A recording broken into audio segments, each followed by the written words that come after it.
¿Qué tal, chicos? Buenas tardes. Soy el doctor Miguel. Junto con el doctor Daniel vamos a llevar nosotros la cátedra de biología que mandó esta iniciativa. No sé si en la anterior clase hicieron la caracterización, pero si no, se las muestro.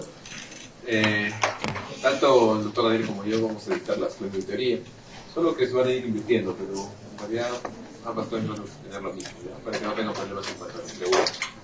La primera fase va a ser el paciente urológico, que lo van a ver en la última. Hiperplasia benigna de próstata y cáncer de próstata, que lo vamos a ver ahora. Y tu prostatitis y uretritis, que lo han de haber visto la semana pasada con el doctor Daniel. En la segunda fase, TBC urogenital, es un tema breve. Traumatismo urogenital, un tema importante, junto con urolitiasis. Y en la fase 3, tumor testicular, tumor de vejiga, tumor renal y urología pediátrica. ¿Ya? Va a haber una semana de cada fase donde vamos a dar primero clase de teoría la A y luego la B. ¿Ya?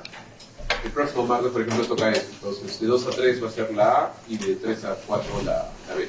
¿Ya? Y en la fase 2 nos va a pasar eso cuando dictemos TBC urogenital y en la fase 3 con urología pediátrica. ¿Ya? Por lo demás va a ser como estamos haciendo, A, B, A, B. ¿Listo? Si tuvieran alguna pregunta para pasar a la clase. ¿Todo bien?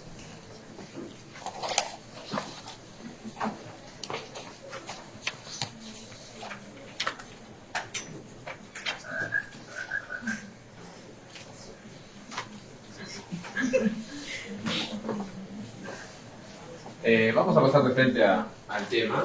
Es un poco largo, por eso no vamos a hacerlo del caso clínico.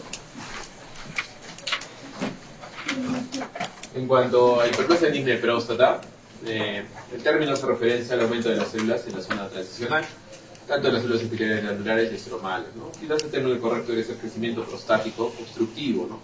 Que se refiere a cómo crece la próstata y cómo obstruye la salida de orina de la vejiga hacia la uretra.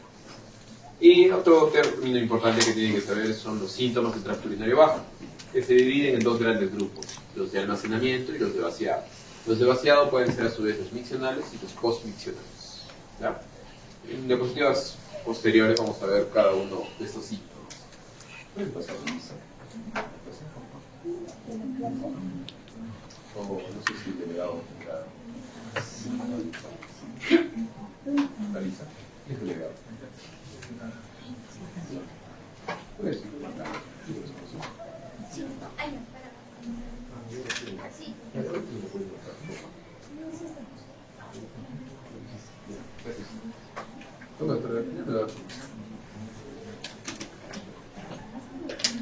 Listo. Entonces, los síntomas del tracto urinario bajo pueden ser generados por diversas patologías, ¿ya? Enmarcado y en la base está el crecimiento prostático benigno. También, a su vez, puede ser cáncer de próstata, ¿ya? Otros puede ser cálculo de uretra rectal, infecciones urinarias, tumor de vejiga, vejiga neurogénica, estrechez de uretra, cuerpos extraños, vejiga neurogénica hipoactiva, hiperactiva, poliuria nocturna, ¿ya? Son varios, pero siempre el más frecuente crecimiento prostático, sea benigno o maligno. En cuanto a la epidemiología, es un gráfico directamente proporcional. A medida que avanza la edad, va a haber mayor incidencia de crecimiento prostático y por ende puede aparecer los síntomas, ¿ya? Como ven, la curva se hace un poco más empinada cuando está entre los 50 años. Entonces es por eso que a esa edad se hace tamizaje de cáncer de próstata, ¿ya? A los 50 años. 8 hasta 40 casos puede haber por 1000 individuos por año. Por cada año de vida hay un incremento del 4% del crecimiento prostático obstructivo. A los 45 años usualmente están libres de síntomas, pero a los 75 años casi la mitad ya presenta este crecimiento obstructivo. 50% entre 50 y 60 años puede tener crecimiento prostático, 80% a los 70 y casi el 90% más de 80 años ya presenta los síntomas. La prevalencia es 1 de cada 4 varones, va a padecer de esto, y se dice que cuando la próstata mide más de 50 gramos, tiene 3 o 4 veces más riesgo de presentar los síntomas de tracto urinario bajo.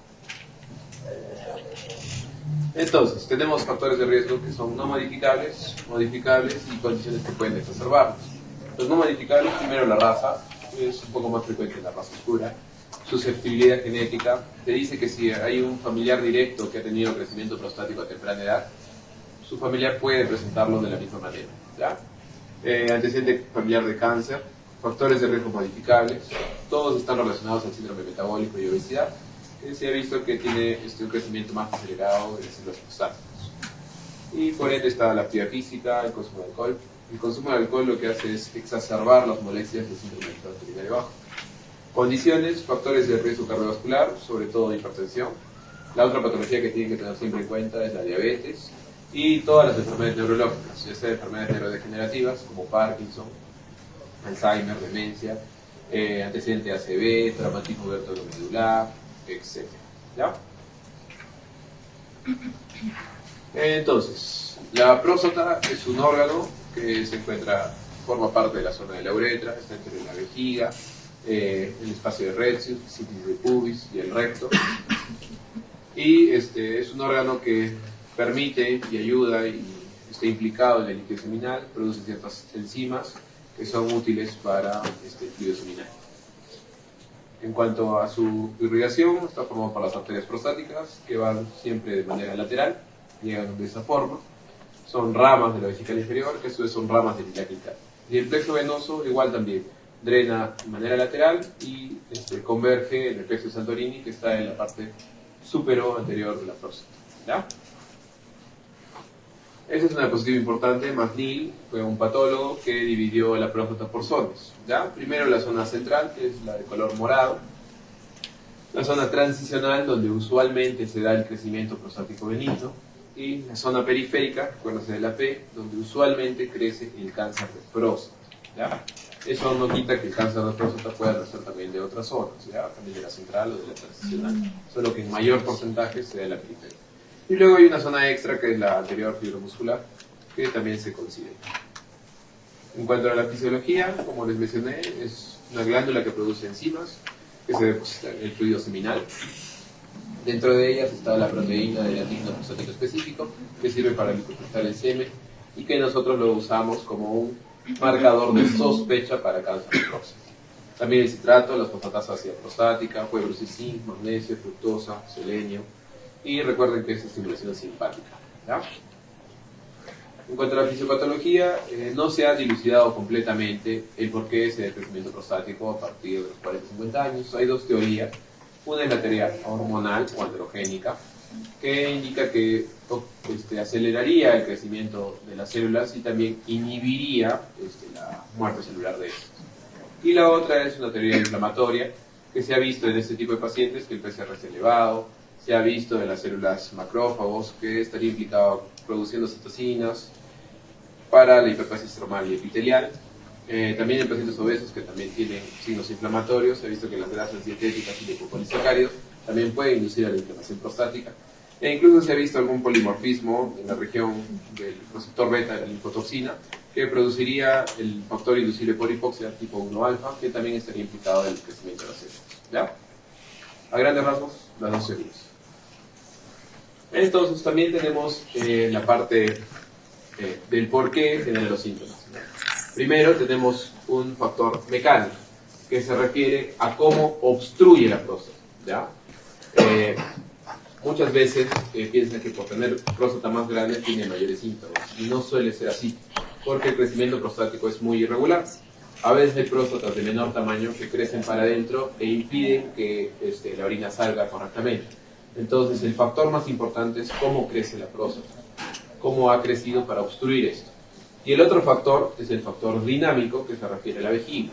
Recuerden que el reservorio, la vejiga, tiene que relajarse para recepcionar la orina y contraerse adecuadamente para poder eliminarla. Si cualquiera de esos dos mecanismos falla, genera los síntomas. ¿Ya? Entonces tenemos esta imagen donde vemos en la imagen de la derecha una próstata normal que permite fluida de orina, ¿no? De la vejiga hacia la uretra, pero vean el crecimiento prostático, puede crecer lóbulos laterales, el medio, e impide la salida de orina. Es cómo crece. ¿Ya? En este video es una cistoscopía, donde están viendo la parte del fondo que es la vejiga. Y vean que es una próstata que no es muy grande, pero es bastante obstructiva. Vean que no permite ver la vejiga, ¿no? O sea, impide la salida de la orina. Vean que el diámetro, la UP, desde el cuello de la vejiga hasta el vero montano es pequeño, es menos de 3 centímetros, pero sin embargo es bastante obstructivo. ¿Ya? Entonces, al comienzo, cuando crece la próstata, usualmente son síntomas que no se presentan, no es asintomático. Por eso también que el tamizaje empieza a los 50 años, porque no manifiesta síntomas. Y bueno, cuando ya manifiesta, son los síntomas que mencioné, de almacenamiento, que son los antiguamente denominados irritativos, como disuria, urgencia, colaquiuria, nicturia, y los obstructivos, o los de vaciado, que son los miccionales y los postmiccionales, ¿no? Son, como el nombre dice, obstructivos. Esfuerzo para orinar, incontinencia, latencia, intermitencia urinaria, vaciamiento incompleto. Si los postmiccionales se refiere a goteo postmicción, sensación de que no has evacuado completamente la orina. ¿Ya? Y hay ciertas complicaciones si es que el paciente no se trata de manera oportuna, ¿no? Primero, retención de aguda de orina, obstrucciones crónicas, infecciones urinarias a repetición, cálculos vesicales, divertículos vesicales y daño renal. Esas complicaciones también son criterios para operar al paciente, ¿ya? Tenemos esta imagen del Letter que es bastante gráfica. Primero vamos a enfocar en la parte inferior, donde ha crecido la próstata, han crecido los dos lóbulos laterales y el medio. Usualmente cuando hay este crecimiento del lóbulo medio, suele ser bastante obstructiva esa próstata. Entonces, ¿qué genera? Que la orina no salga, ¿no? Y recuerden que el músculo tiene capas, ¿no es cierto? ¿Cuáles son? Tiene un urotelio, tiene un músculo, ¿cómo se llama el músculo? Detrusor, y alguna literatura considera la grasa perivesical como una tercera capa. Entonces, como ven, la mayor parte es músculo. ¿Qué pasa cuando hacen ustedes ejercicio con el músculo? ¿Qué sucede? Se hipertrofia, ¿no es cierto? Entonces, si la vejiga hace más fuerza para tratar de vencer a la próstata, ¿qué va a pasar? El primer criterio es que se va a engrosar. Entonces van a tener una vejiga engrosada. Lo otro es que van a generarse, como ven en el fondo, divertículos, que es como, no sé si alguna vez han visto una pelota o una llanta, como una saliente, una bola, ¿no? Algo así, es un divertículo. Y finalmente, si es que a pesar de eso el paciente no acude a tiempo, se van a dilatar ambos riñones, ¿no? Va a generarse una ureterohidroterfrosis bilateral, ¿ya? En este caso en especial es bilateral, no va a ser unilateral porque el factor obstructivo está acá, entonces se van a dilatar ambos riñones. Y a su vez puede conllevar esto a pielonefritis, a disminución del parénquima e incluso a la diálisis, ¿ya? Entonces, el diagnóstico, tenemos criterios de nuestra guía europea. Primero, una historia clínica, que son los síntomas que hemos visto, y los antecedentes, que son importantes tenerlos en cuenta, que hemos visto en los factores, ¿ya? Y lo otro criterio que es importante es el diario miccional, que ayuda bastante, sobre todo cuando el paciente de repente tiene diabetes o síntomas que no son tan específicos. Entonces se le pide al paciente que grafique en un cuaderno por día cuántas veces va y cuánto orina. Entonces les da a ustedes una idea objetiva de cómo está orinando. Los síntomas se pueden agrupar en una puntuación internacional de síntomas prostáticos. Esta es la tabla resumida de la guía americana, son 7, que se refiere a los síntomas, ¿no? Por ejemplo, dice, durante el último mes, ¿con qué frecuencia ha tenido usted la sensación de no vaciar completamente la vejiga? Si es que es 0, es que nunca lo ha tenido, y si es 5, es que casi siempre lo manifiesta, ¿no? Y lo mismo con las demás preguntas, ¿no? ¿Con qué frecuencia ha tenido que orinar en menos de 2 horas? ¿Con qué frecuencia ha orinado en la noche? ¿Con qué frecuencia se detuvo y comenzó otra vez? ¿Con qué frecuencia le resultó difícil posponer? ¿Con qué frecuencia ha sentido usted que el chorro está débil? Entonces ya los síntomas ya no van a ser tan subjetivos, sino que los van a ordenar y van a objetivar la gravedad de los síntomas, ¿no? Que se agrupan en esta puntuación, de 0 a 7 son síntomas leves, de 8 a 19 moderados, y de 20 a 35 síntomas graves. Y adicionalmente hay una octava pregunta que sirve para ver la calidad de vida, que dice, si pasaras el resto de tu vida con esta condición, ¿cómo te sentirías? ¿No? Entonces les da una idea de que de repente el tratamiento médico no le sirve, o que ya tendría que pasar algo más quirúrgico, ¿no? De la severidad de los síntomas. También si es que el paciente de repente es muy mayor, o de repente no los entiende, pueden utilizar gráficos que se refieren al chorro urinario, o las caritas también para ver cómo está orinando. Es una idea que puede ser. En cuanto al examen físico, ustedes tienen que examinar primero los puntos renulaterales, que no son muy sensibles, pero sirven para, de repente, determinar infección urinaria, tiene percusión lumbar, si es que sospechen de un cólico renal, y sobre todo tienen que ver que no tenga retención de orina, ¿ya? Siempre tienen que palpar un través de dedo por encima de la sínfisis del pubis para ver si es que hay globo vesical. Y lo otro importante es ver los genitales. A veces hay personas diabéticas que pueden tener una fimosis patológica, o de repente el paciente tiene fimosis patológica que podría ser la causa y no la próstata, ¿ya? Pero siempre es bueno ver. O la otra es el meato uretral, ¿ya? Y lo que también es indicado es el tacto rectal, que va a servir a ustedes para ver la próstata, ¿no? Recuerden que el crecimiento benigno, ¿cómo es? Fibroelástica, ¿no? Y en cáncer de próstata, ludopélico, ¿no? Salió un artículo de la Guía Europea que comparó en adultos jóvenes el PSA versus el tacto rectal y tiene mayor sensibilidad el PSA, sobre todo en adultos jóvenes. Quizás vaya a cambiar, pero por el momento todavía la guía para el tamizaje de cáncer de próstata es PSA y tacto rectal, los dos a la vez, ¿ya? Adicionalmente tenemos exámenes auxiliares, como la ecografía, que vamos a ver una diapositiva después sobre los signos indirectos de obstrucción prostática, flujometría, que ve el chorro urinario, ve el volumen por el tiempo. Usualmente el valor normal es más de 15 mililitros por segundo. Cuando es menos de eso, significa que hay un factor obstructivo. La urodinamia, cuando hay dudas en el diagnóstico, que ve cómo está contrayéndose la vejiga, ¿ya? Y la uretrocitoscopía es como el video que hemos visto, a veces hay próstatas pequeñas, pero que generan bastante retención y que no se visualizan en la ecografía. Entonces entramos en una cistoscopía y vemos que efectivamente es lo que está ocurriendo, ¿ya? Acá tenemos la ecografía. Lo primero que tienen que ver es que ustedes tienen que pedir una ecografía renal, vesical y de próstata, ¿ya? En lo renal lo que tienen que ver es hidronefrosis bilateral. Vean en esa imagen normal la corteza, ¿no? La corteza usualmente en la ecografía un valor normal es más de 15 milímetros. Si es un adulto mayor pueden considerar hasta más de 10. Y lo otro que tiene que ver es el seno renal, que no se trasluce, no se ve, como en la imagen de la izquierda donde está dilatado. Son oscuro, que significaría líquido, que es ese anterior. Y luego está la parte de la vejiga. Hemos dicho que tenemos que ver el engrosamiento de la vejiga, entonces es otro signo indirecto. Usualmente el valor normal vale 3 o 4 milímetros, más de eso significa que está engrosado. Y lo otro que tienen que ver es el tamaño de la próstata. El valor normal, ¿alguien sabe? Anota que quiere. Sí, entre 15 a 20, ¿ya? Y de ahí empiezan los grados, de 20 a 30, de 30 a 50, 50 a 80 y más de 80 gramos. Y lo otro es el índice de protrusión prostática, que va desde el cuello de la vejiga hasta el diámetro más largo de la próstata.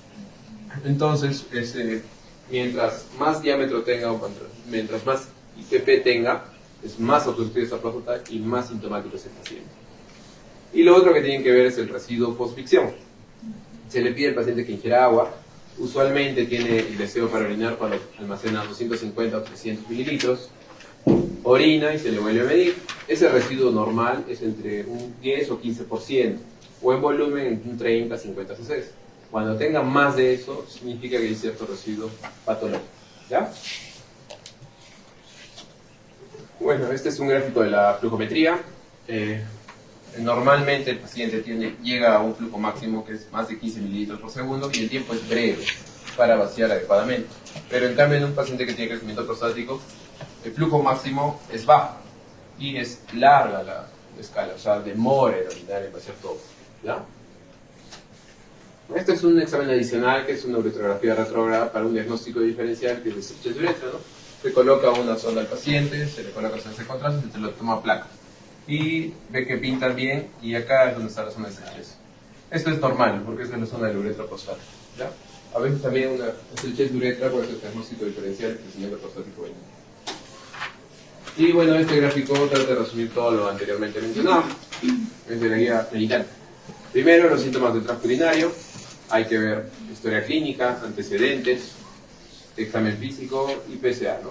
Si es que está alterado el tacto rectal o el PSA, pasa a diagnóstico del cáncer de próstata. Si eso está normal, pasa para crecimiento prostático. Y adicionalmente se le va a pedir más exámenes para ver si requiere tratamiento médico o quirúrgico, ¿no? Que sería la ecografía, la urodinamia o la flujometría, ¿verdad?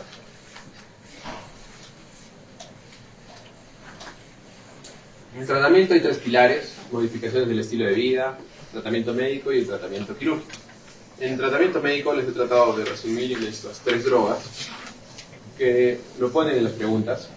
Primero, los bloqueadores alfa-adrenérgicos tipo 1, donde está la cabeza de la tamsulosina. Pero a la vez hay familias, ¿no? Como la terazocina, la doxazocina y la silodocina. Su principal efecto secundario es hipotensión.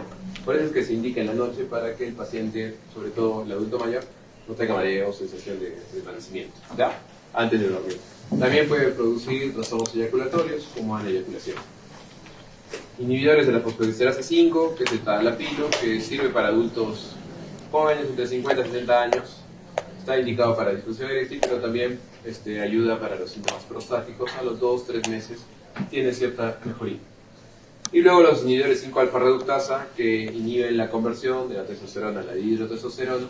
Entonces enlentecen el crecimiento de la próstata, ¿no? El finasteride o el dutasteride, su principal efecto secundario es que pueden disminuir el PSA, así que hay que tener cuidado, sobre todo si es que no se ha tomado antes el PSA, porque pueden enmascarar el cáncer de próstata, y también puede generar disfunción sexual, sobre todo baja de libido, ¿ya? Estos medicamentos, los últimos, se están utilizando para la alopecia.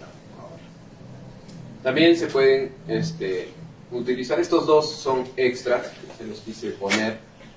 Está indicado sobre todo para el paciente que tiene síntomas irritativos, que no tiene una próstata muy obstructiva, ¿no? Quizás es una persona diabética que tiene una vejiga hiperactiva.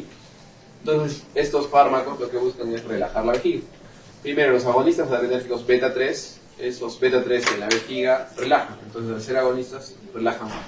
Entonces, ese paciente que tiene hipercontractibilidad va a tener una vejiga relajada, entonces van a mejorar los síntomas. Y los anticolinérgicos que actúan en M3, los M3 usualmente suelen contraer la vejiga, entonces al bloquear esto también relaja. Pero ¿qué pasaría si es que tiene próstata el paciente? Van a generar el efecto contrario, ¿no? Puede generar la retención de orina, así que hay que tener bastante cuidado si es que el paciente tiene crecimiento de próstata o con residuo o una retención de orina considerable, ¿ya? Ahí no se da. Y también se pueden combinar. Bloqueador alfa-adrenérgico, la tamsulosina, con el dutasteride o el finasteride, inhibidor 5-alfa reductasa, o antimuscarínico con bloqueador alfa, que es tamsulosina, con la solifenacina, ¿ya? Un poco caros, pero puede estar. Y también la guía menciona la fitoterapia, que es el Serenova Repens, sobre todo eso, que es el Cerepur o el Personatur en términos comerciales. Y bueno, finalmente vamos a pasar al tratamiento quirúrgico, ¿no? Estas serían las indicaciones. Recuerden que son bastante similar a las complicaciones, ¿no? Retención urinaria, infecciones urinarias, hematuria, cálculo, divertículos, engrosamiento de la vejiga, hidronefrosis bilateral o disminución o deterioro de la presión renal, ¿ya? Y lo otro que se está pregonando es que el paciente a veces no tiene que fallar el tratamiento médico para ser operado, ¿no? Porque cuando ya se ingresa la vejiga o cuando ya hay hidronefrosis, es un poco difícil de revertir eso, ¿no? Porque la cirugía no va a revertir eso, solo va a retirar el factor obstructivo. Entonces, para poder operarlo, hay que evaluar al paciente, hay que pedir los exámenes prequirúrgicos, sus riesgos, y tener todo en regla para saber de que verdaderamente los síntomas están causados por el crecimiento prostático. Entonces, la evaluación del tratamiento quirúrgico ha evolucionado bastante. Tenemos la convencional, que es la reconocida prostática transvesical. Luego pasamos a la resección transuretral monopolar, que utilizaba agua destilada para poder ver y poder realizar la cirugía. El agua destilada puede generar hiponatremia dilucional y el síndrome de post-RTU. Evolucionó a la RTU bipolar, que utiliza cloruro de sodio, que permite operar próstatas más grandes, más tiempo, y finalmente la enucleación de próstata, ya sea con bipolar o con la energía láser. Entonces, la guía americana lo divide de acuerdo al peso. Esto también lo he visto en sus preguntas de tipo residencial. Por ejemplo, próstatas de menos de 30 gramos, está indicada TURP, está en siglas en inglés, resección transuretral de próstata. De 30 a 80 indica la resección transuretral, la enucleación bipolar, la enucleación láser, o cirugías que son mínimamente invasivas. Y más de 80 gramos, bien, también está indicada la prostatectomía abierta, o la PTB, la enucleación bipolar, la enucleación con Holm, o con Tulum, etc. ¿Ya? El punto de corte usualmente es 80 gramos. ¿Ya? Y bueno, este es un video de la cirugía de enucleación. Ustedes imagínense la próstata como si fuese una naranja. Ya sea con la técnica abierta o con la cirugía láser o con la resección transuretral, lo que se busca es retirar todo el relleno y se queda la cáscara. ¿Ya? Entonces lo que están viendo aquí es, miren primero la próstata que está tapando, luego están viendo la vejiga, va a ubicar los meatos ureterales, que son esos dos orificios que están viendo, y vean que la vejiga está con trabéculas y bastante sufrida. Entonces esta es una enucleación láser, ¿no? Que busca el plano entre la zona transicional y la zona periférica. Entonces lo está enucleando, que significa retirar todo el relleno en conjunto. Lo busca circunferencialmente, ¿no? Y ven que el plano es el que se está dejando de la zona periférica. Se deja esto porque por fuera pasan las bandeletas neurovasculares. Y además, si retirarían toda la próstata, que podrían generar también incontinencia, porque hay que unir la zona de la uretra con la vejiga. Por eso, solo en cáncer de próstata se retira todo. Cuando es próstata benigna, solo el relleno, que es lo que está haciendo ahí. Y finalmente ya saca todo el relleno, y cuando es abierta, obviamente sale por la herida todo ese relleno. Cuando es enucleación, tiene que ingresar un morcelador, que es como un aspirador que está succionando la próstata y lo está sacando por pedazos. ¿Ya? Cuando es la resección transuretral, come como un Pac-Man, ¿no? Va comiendo el asa hasta llegar a la casa. Lo va sacando por pedazos. ¿Listo? No sé si tuvieran alguna duda, sino para pasar el caso de próstata o un pequeño descanso. ¿Pasamos? La indicación de la liquidación, ¿en qué paciente? Usualmente más de 80 gramos según la guía, pero de 30 a 80 también podríamos aplicarla. No tiene, no tiene un punto de corte en cuanto al tamaño. La enucleación sí permite próstatas pequeñas y próstatas grandes. Pero es necesario que, digamos, tenga riesgo de hemorragia o algo así, o... No, incluso la enucleación con láser es indicada para pacientes anticoagulados. Pero usualmente siempre se busca que no tenga la anticoagulación para poder dar. Pero teóricamente no tendría por qué afectar eso.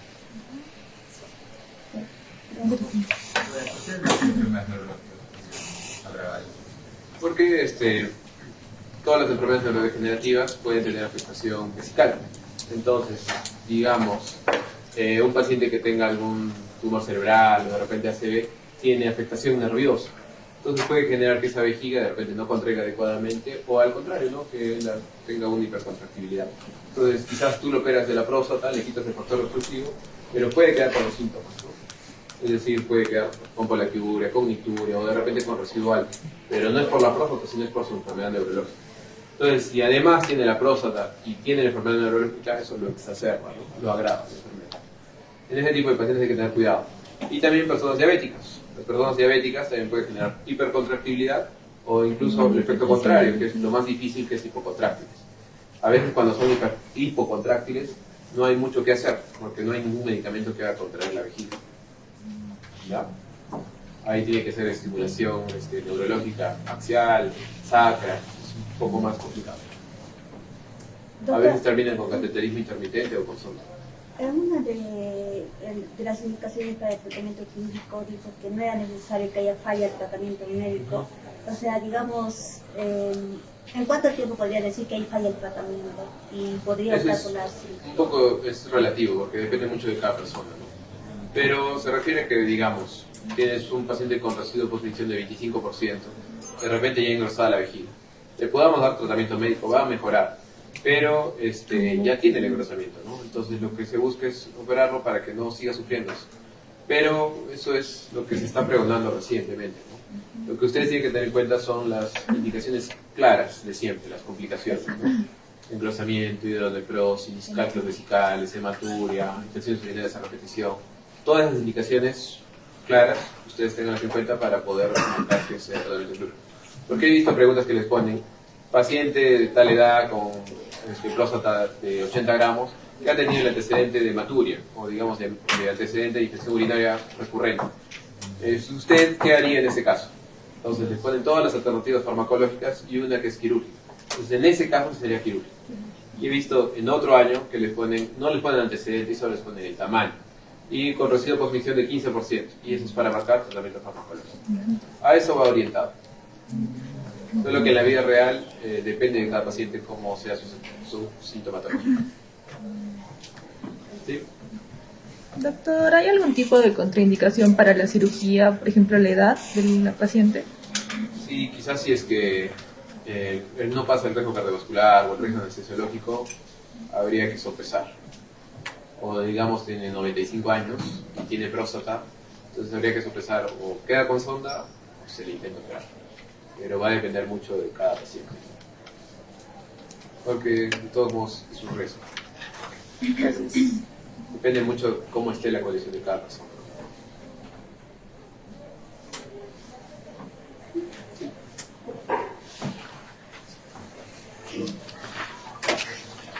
Bueno, vamos a pasar a otro tema que también es bastante importante. y tiene preguntas también frecuentes, que es el cáncer de próstata. Cáncer de próstata, ¿por qué es importante? Porque es el tumor más frecuente en varones, urológicamente hablando, ¿ya? Hay ciertos factores de riesgo que es importante que los tengan en cuenta. Todo tipo de cáncer siempre tiene que tener presente los factores de riesgo. En este caso, la edad, hemos visto que a partir de los 50 años hay mayor crecimiento, ¿no es cierto? Entonces, por eso el tamizaje a partir de los 50 años. Si es que tuviera antecedente de su familiar con cáncer de próstata familiar directo, el tamizaje empieza a los 45. Y si tuviera mutaciones BRCA1, BRCA2, empieza a los 40 años el tamizaje de cáncer de próstata. Contacto y con PCR, ¿ya? Factores dietéticos, está relacionado. Factores genéticos o familiares, ocupacionales del cadmio, factores hormonales, dieta y síndrome metabólico. El factor racial también es un factor importante, la raza negra. Se ha visto que hay mayor frecuencia de cáncer de próstata y cuando lo presentan tiene más riesgo de que sea un cáncer de próstata más agresivo. Y el tabaquismo, ¿ya? Histológicamente, el cáncer más frecuente es el adenocarcinoma, un 95% de los casos. Como hemos mencionado, es más frecuente que nazca en la zona periférica, del 80 al 85%. Por eso es que el cáncer de próstata se tiene que sacar todo, zona central, transicional y periférico. Ya no puede quedar nada porque puede quedar rezago de cáncer de próstata. 10 a 15% pueden hacer la zona transicional, 5 al 10% de la zona central. El único acápite que tiene que tener en cuenta en los otros tipos de histología es los de tipo neuroendocrino, que son los únicos que no elevan el PSA, ¿ya? Pero son menos del 1%. Pero son ese tipo de cáncer que no suele elevar el PSA, ¿no? Son recontraagresivos, solo para que lo tengan presente. Es importante los grados Gleason, que lo vamos a ver más adelante, son esta clasificación es dada por los patólogos de acuerdo al tipo de célula. Mientras más diferenciada sea de la célula normal, tiene mayor puntaje, ¿ya? Y la diseminación, teóricamente es un cáncer dentro de todos de crecimiento lento, que puede ofrecerse tratamiento curativo. La evolución natural usualmente son 10 años, claro que depende de la severidad o de la agresividad del tipo de cáncer que presente el paciente, y puede invadir a ganglios ilíacos internos, externos, sacros. Por eso es que cuando se hace la prostatectomía radical, también se suele retirar esos tipos de ganglios. La metástasis, el primer lugar a donde va es a hueso. Puede haber columna, fémur, pelvis, costillas o cráneos, ¿no? A veces el paciente puede debutar con fractura patológica de fémur. Y hay que buscar el tumor primario, que puede ser cáncer de próstata. Recuerden que para ver metástasis ósea utilizamos la gamografía, ¿ya?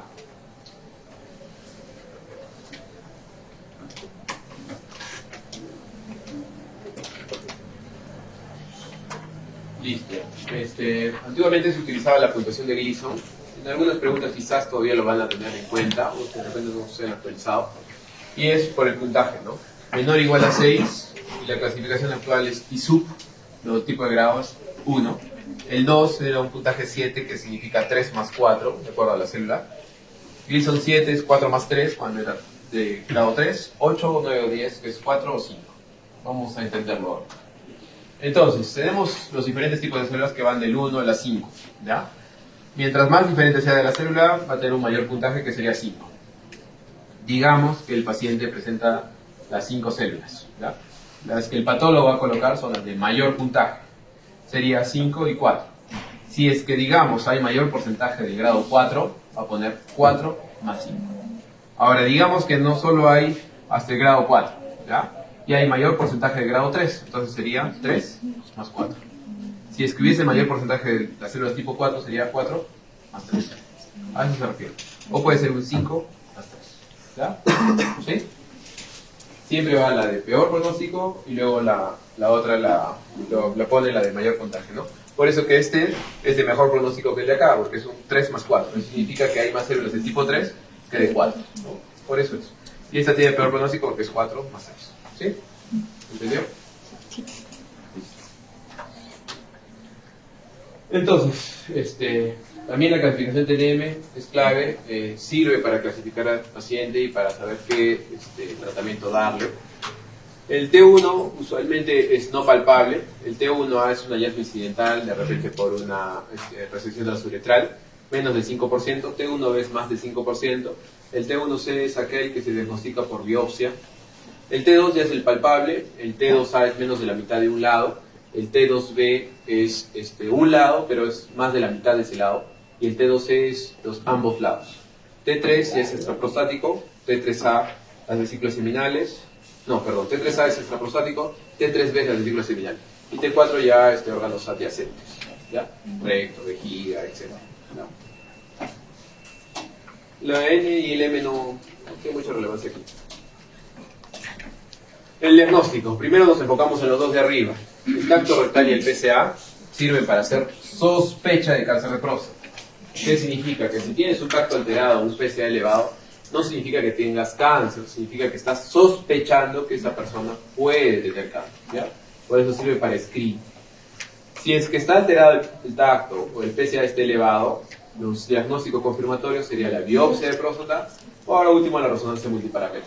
La biopsia de próstata puede ser ecoguiada o la biopsia de fusión que utiliza la resonancia. Y con eso estaríamos con el diagnóstico, ¿ya? Entonces, si les preguntan, certeza, ¿cuál sería el examen gold estándar? Biopsia, resonancia multiparamétrica. Pero si les ponen el diagnóstico inicial de sospechas, de screening, tacto y PSA, ¿ya? Los valores de PSA llévense la idea de que el valor normal es hasta 4. Usualmente de 4 a 10 es una zona gris. Significa que el PSA puede elevarse por otras cosas. De repente eyaculación, tacto rectal, infecciones, próstata grande, hematuria, colocación de sonda. Puede elevar, ¿ya? Pues es una zona gris. Y luego lo dividen de 10 a 20, más de 20 o menos de 20 para darle la clasificación. Acá, como les mencionaba, el PSA también se puede elevar por otras condiciones: prostatitis, retención de orina, masaje prostático, biopsia, resección, eyaculación, tacto rectal. ¿Ya? Entonces, si es que tienen un paciente que viene a su consulta con un PSA de 9, están sospechando. Entonces lo pueden repetir ese PSA de repente de alguna semana o 10 días para ver si ha descendido. Si usualmente desciende, aleja un poco la posibilidad de cáncer de próstata. Si se mantiene o se eleva, hay alta sospecha de que sea cáncer de próstata. ¿Ya? Y recuerden que los inhibidores 5-alfa reductasa, como el finasteride o el finasteride, pueden hacer descender el PSA. Y entonces, si es que a un paciente le quieren indicar eso, tiene que tener antes el valor del PSA que sea normal, porque si no puede enmascarar el cáncer de próstata. La terazocina también puede disminuir o algunos antiandrogénicos. Y hay ciertas relaciones del PSA que usualmente se piden cuando el PSA está entre 4 o 10. Primero, la velocidad de aumento, que es año a año. Cuando está entre una edad de 40 a 60 años, el valor es menos de 0.25 nanogramos mililitro por año, entre 60 a 69 0.50 y más de 70 años 0.75. ¿A qué se refiere? Digamos, en el 2023 tuvo un PSA de 2 y en el 2024 tiene un PSA de 4. Entonces ha aumentado más de 50%, ¿no es cierto? Entonces a eso hace la relación de esa velocidad de aumento, ¿ya? El otro es el índice de fracción, que es el PSA libre entre el total. El libre es aquella proteína que está en la sangre que no está unida a nada y que la división entre el libre y el total les da una relación de menos del 20%, significa que hay más riesgo de cáncer de próstata. Y la densidad significa con el volumen de la próstata, el PSA entre el volumen. Mientras haya más PSA y es una próstata más pequeña, hay más riesgo de cáncer de próstata. Por eso la relación es más de 0.15 y más riesgo. Cuando es una próstata grande, puede elevar un poco el PSA. Pero si es una próstata pequeña con un PSA elevado, hay alta sospecha. ¿Ya? La resonancia multiparamétrica se divide en los PIRATs, así como en la mamografía. En los PIRAT 1 es muy poco probable, PIRAT 5 es altamente probable que exista un cáncer clínicamente significativo. A veces el problema es cuando te pone el radiólogo un 2, 3 o 4, donde hay que correlacionar con el PSA e indicarle la biopsia. Al menos ya te va a ubicar dónde está la lesión sospechosa para hacer mayor incidencia en la biopsia. ¿Ya? La biopsia de próstata ecoguiada son 12 muestras mínimas, ¿ya? Que se hace tanto 6 del lado derecho y 6 del lado izquierdo. Entonces, esto les va a dar la clasificación del cáncer de próstata. Esta es la clasificación más sencilla, que es la de D'Amico, que maneja 3 rubros. Uno, el PSA, otro, la puntuación Gleason, el grado ISUP, y el TNM. Entonces, un bajo riesgo es un T1 o T2A, significa que es una próstata que se palpa, pero menos de un lado. Gleason menor o igual a 6 o ISUP 1, y PSA menor o igual a 10. Intermedio es T2B, Gleason 7, un PSA de 10 a 20.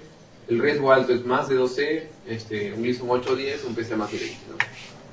Esa es la más sencilla, pero la que usualmente utilizamos es la de la NCCN, que es más compleja, que es la de acá, ¿no? Desde muy bajo, bajo riesgo, intermedio desfavorable, alto y muy alto riesgo. Que se relaciona bastante a la de D'Amico, solo que es un poco más específica, ¿ya? No es necesario que se aprenda la muy bajo riesgo. No se lo voy a pasar, ¿ya? Y bueno, el algoritmo de tratamiento del cáncer de próstata, antes de que comencemos, tenemos una parte de tratamiento es curativa, como les mencioné, con dos tipos de procedimientos. Uno, la prostatectomía radical con linfadenectomía, va a permitirles obtener un tratamiento curativo, pero hay efectos adversos, como es disfunción eréctil, incontinencia urinaria o con una morbilidad aumentada, ¿ya? Y la otra que pueden ofrecer procedimientos es radioterapia, ya sea la braquiterapia o la gas externo, son sesiones que se le da al paciente y que también puede ofrecerles un tratamiento curativo, ¿ya? Y luego pasamos a la otra parte donde el tratamiento ya no es curativo, quizás está el cáncer de próstata muy avanzado, entonces es paliativo. Recuerden que el cáncer de próstata se alimenta ¿de qué? De la testosterona. Entonces todo el tratamiento paliativo que va a buscar, bloquear la testosterona, ya sea con medicamentos o quirúrgicamente haciendo la orquiectomía, ¿ya? Ahora, en este cáncer de próstata, como les había dicho, es de evolución lenta, ¿no es cierto? Entonces, pacientes, por ejemplo, digamos que a una persona de 93 años le diagnostican cáncer de próstata. Entonces, en ese paciente, quizás va a fallecer por su esperanza de vida de menos de 10 años por otra cosa que no sea por el cáncer de próstata. Por eso que a esos pacientes se les puede ofrecer o vigilancia activa, que es citarlo al paciente continuamente para ver cómo se va a evolucionar el PSA, el tacto rectal o la biopsia, o observación, es decir, no se hace nada. Que siga con su vida tranquilo la persona de 93 años. A eso se refiere, ¿ya? Entonces, ¿por qué? Bueno, acá les puse la terapia de privacidad androgénica, que son primero los agonistas GnRH, que son los más utilizados, la triptorelina, la listrelina, el leprolide, y los antagonistas, que son el Legarelis y el Relugolix, que usualmente son ampollas que se colocan mensual o trimestralmente, a veces también semestralmente, que bloquean la producción de la testosterona. Y adicionalmente también tienen que bloquear los antiandrógenos, es decir, los receptores de la testosterona. Los clásicos, los que se utilizaban antes, era la bicalutamida, la cicloterona. Después hemos avanzado a los de segunda generación, que está la cabeza de la bilaterona, que se da junto con la prednisona, y la enzalutamida o la palutamida, que se combina junto con la terapia de privacidad androgénica, buscando de que no se produzca más testosterona, entonces el PSA desciende y la enfermedad se estanca, ¿ya? Y la quimioterapia, que es con el docetaxel, que también se da para casos ya que son muy avanzados, ¿ya? También se puede ofrecer quimioterapia. Y entonces, ¿por qué creen que les ponían la clasificación? Porque de acuerdo a la clasificación donde lo ubiquen, si es bajo riesgo, muy bajo riesgo, le van a ofrecer diferentes tipos de tratamiento. La NCCN, primero lo que ve es la expectativa de vida, ¿no? Mira, esa es una clasificación de bajo riesgo. Si es que tiene menos de 10 años, digamos 94 años, entonces ¿qué se va a indicar? Observación o vigilancia activa. Ahora, si es más de 10 años, puede ser vigilancia activa. De repente es un paciente que no quiere someterse a radioterapia o no quiere someterse a prostatectomía radical, entonces pueden citarlo continuamente para ver si la enfermedad avanza, ¿ya? Luego, en segunda opción, la radioterapia o la prostatectomía radical, ¿ya? Si es de bajo riesgo. E igual lo mismo sucede para los intermedios, intermedio favorable, intermedio desfavorable, menos de 10 años, más de 10 años, la radioterapia, la prostatectomía o los muy avanzados que también se pueden dar, ¿ya? De acuerdo al tratamiento. Tampoco es necesario que se lo aprendan, pero sí que tengan la idea de lo que les he mencionado, ¿ya? Entonces, por ejemplo, tenemos un paciente de 58 años con LUTS moderados, entonces puede ser crecimiento benigno o maligno. Le hicimos el tracto rectal y hay un nódulo sospechoso en el lóbulo izquierdo, pero no tenemos la certeza. Le pedimos el PSA, nos salió en 13. Entonces hay sospecha, ¿no es cierto?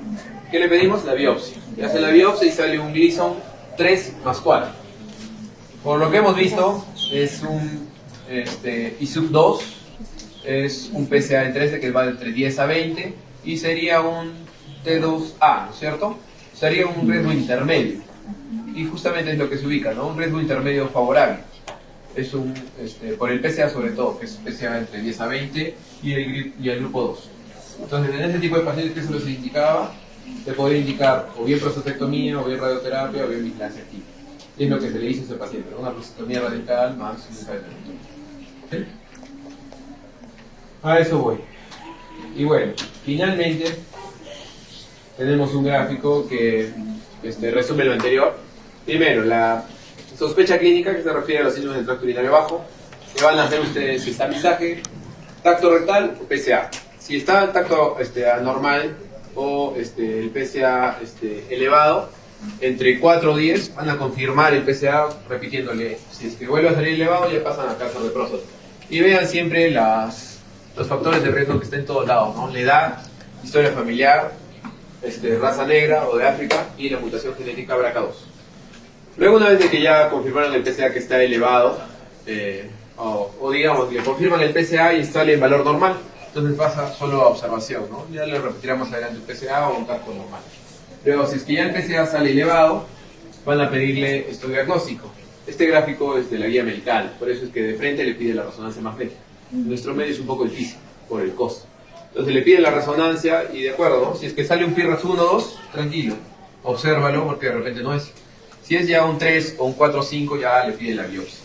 Y de acuerdo a la biopsia va a salir el Gleason o el grado ISUP. Entonces, y el TNM, ¿no? PSA, ISUP y el TNM, y de acuerdo a eso lo van a clasificar, bajo riesgo, intermedio o alto riesgo, y le van a ofrecer el tratamiento. Ya sea paliativo, ya sea brachyterapia, radioterapia, prostatectomía radical o vigilancia. ¿Sí? Eso es, a grandes rasgos. Y recuerden que siempre hay que hacer el tamizaje con la tomografía con contraste para ver si hay metástasis y para ver hueso. ¿Ya? Y bueno, vamos a pasar ahora a la última parte, que es el cateterismo vesical. En esta ocasión en el sílabus también está alguna que dice práctica y teoría, ¿no? Entonces, en este caso he querido mostrarles cateterismo vesical para que vean el sondaje. Primero acá, el genio Frederick Foley, que es el creador, el inventor del globo de la sonda de seguridad con el globo de seguridad. Indicaciones. Ustedes en su día a día, cuando han rotado en el hospital, han visto un sinfín de pacientes que usan sonda, ¿no? Es para varias cosas. Retención de orina, monitoreo de pacientes críticos, monitoreo de pacientes que de repente su cirugía es prolongada, pacientes que quieren valorar la producción de orina, pacientes que requieren infusiones, pacientes que requieren monitoreo intraoperatorio, pacientes que están con incontinencia, postcirugía, que tienen hematuria, inmovilización, pacientes neurogénicos, de repente paciente quemado, paciente de repente que es muy anciano, postrado, etc. ¿Ya? Ahora hay diferentes tipos de sonda, una por el material, que puede ser de látex, la amarilla, o la siliconada, que es la blanquecina. Por el tamaño, usualmente va desde 8 hasta el 24 y se divide por colores. Usualmente en los varones la que se utiliza es 18-20, en mujeres 14 o 16, y en los niños va a depender de la edad, 8, 10, 12. Y también para su finalidad puede ser de 2 lúmenes, que es la habitual, donde está el globo de seguridad y la bolsa colectora, y la de 3, que es bolsa colectora, el globo de seguridad, y por donde se irriga el cloruro de sodio. ¿Ya? El cateterismo primero vamos a ver en el varón. Vean la importancia de colocar bien la sonda, porque si es que no llega a vejiga, ¿dónde van a inflar el globo? En la uretra, ¿no? Y puede generarle trauma de uretra al paciente. Entonces, los materiales para poder la sonda es la sonda, obviamente, la bolsa, la lidocaína, jeringas, cloruro, guantes y gasas. Entonces vamos a ver este video. Es médico en México que va a colocar la sonda, es un paciente postoperado. Usualmente allá en Estados Unidos utilizan la sonda siliconada, que es la que están viendo de color blanquecino. Aquí en nuestro medio es más que todo la látex. Tienen su jeringa ya cargada con la lidocaína y están viendo la otra jeringa que está cargada para el globo de seguridad. Entonces el primer paso es hacerle la asepsia al paciente. En este caso un paciente postoperado, por eso no le va a hacer. Y lo segundo es, usualmente nosotros estiramos la gasa así y se le va a colocar alrededor del pene. Tanto para la sujeción como también para mantener la esterilidad. Entonces vean que la compresión de las manos es de manera lateral, no está comprimiendo así porque si no comprimiría la uretra. Y colocan la jeringa directamente con la lidocaína al meato uretral. Eso va a permitir que la lidocaína lubrique toda la uretra. Y es el tip, porque con eso va a pasar la sonda. ¿Ya? Una vez de que la he colocado, será unos 5 cc de lidocaína, pasa la sonda, en este caso es siliconada, se tracciona arriba del pene y luego cuando está en en el ángulo de la uretra puede bajarlo ligeramente el pene para tratar de vencer esa curvatura, que es lo que hace, ¿no? Y recién cuando está ahí, vean el glande y vean los lúmenes de la sonda, recién ahí es donde se infla el globo. Si es que no han llegado a esa zona, no se infla, porque no están con certeza o con la seguridad de que están en la vejiga, ¿no? Pueden ser en la uretra. Y bueno, en este caso él antes de inflar el globo va a permeabilizar por donde sale la orina, porque la cantidad de lidocaína que he echado. Y luego se infla el globo de seguridad. En varones 10 o 15 cc, mujeres puede ser hasta 10, 8, no necesitan mucho. Y ahí le inflan el globo, ¿no? Hace una ligera presión e infla el globo de seguridad. ¿Ya? ¿Sí? Claro. En mujeres es un poco más sencillo. Se complica un poco cuando son personas un poco gorditas o mayores porque no aperturan bien las piernas. Entonces hay que ayudarse bastante para separar los labios y ubicar la zona de la uretra. Pueden colocar un poco de lidocaína y lo ubican. Lo peor que podría pasar acá es de que lo pongan en vagina. Entonces, si es que no tienen mucho la certeza, pueden hacer un tacto vaginal para ver que la zona no esté ahí, ¿ya? Para tener la seguridad. O lo otro es ver que ya salga la orina. Ahí no es necesario que entre toda la zona. Hasta que entre unos 8 centímetros no es suficiente, porque recuerden que la uretra de la mujer es de 4 o 5 centímetros, ¿ya? Si es que no está en su sitio, que sí nos van a ver, el paciente va a manifestar dolor, va a haber sangrado activo, rojo rutilante, una ureterorragia, va a haber dificultad para inflar el globo y no va a salir orina, ¿ya? Pueden volverlo a intentar, o si no, en el mejor de los casos, referir, ¿ya? Complicaciones de no inflar bien: trauma de uretra, puede generar estenosis a largo plazo, uretrorragia, dolor, infecciones, abscesos e incluso fístulas, ¿ya? Uretrocutáneos. Y listo, vamos a pasar ahora al banco de preguntas, o alguna pregunta del anterior. ¿Algo? ¿No? Bueno, siempre en cada tema yo les voy a poner las preguntas que encuentro, ya sea salud, ENAM o residentado. En esta oportunidad he encontrado el ENAM y el residentado. La primera va ENAM 2022, dice: varón, 76 años, 3 meses, dolor lumbar progresivo y baja de peso. Al examen de próstata aumenta de tamaño y consistencia dura, es decir, Petria, está sospechando de posiblemente un cáncer de próstata. Si tiene dolor lumbar, que está diciendo que hay metástasis. Miren, el PSA 190 está bastante elevado. Una gammagrafía ósea con metástasis de columna lumbar. ¿Qué les dije? ¿Cuál es el tratamiento indicado para pacientes que ya están con metástasis recontra avanzado? ¿Será braquiterapia? No. ¿Prostatectomía? Tampoco. Estarían en la duda de castración o quimioterapia, pero ¿qué es? Quimio. En este caso es quimio, ¿ya? Luego, varón de 80 años con diagnóstico de cáncer de próstata, 80 años, Gleason 6, está en etapa temprana, enfermedad en etapa temprana, tumor pequeño establecido por biopsia, significa que ni siquiera es palpable, debe ser un T1C. ¿Cuál es la estrategia útil en pacientes que se espera una supervivencia? Pero en este caso, mira, les pinta todo lo anterior, pero les pone supervivencia inferior a 10 años. Entonces, ¿quimioterapia va? No.